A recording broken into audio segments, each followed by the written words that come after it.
கங்கை நதியும் சரவண குளமும் தாங்கி வந்த கர்ப்பம் இன்று பன்னிரு தோளும் நீரும் அணிந்து ஜொலிக்குது ஆறுமுகம்.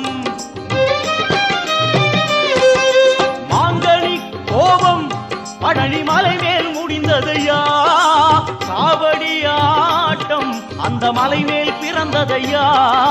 வேல் வேல் முருகா வாவா முருகா, வேல் வேல் என்றால் வேலும் மயிலும் துணையாய் தோன்றிடுமே. வாவா முருகா என்றால் தெய்வம் ஓடோடி வந்திடுமே, குலம் வாழ செய்திடுமே.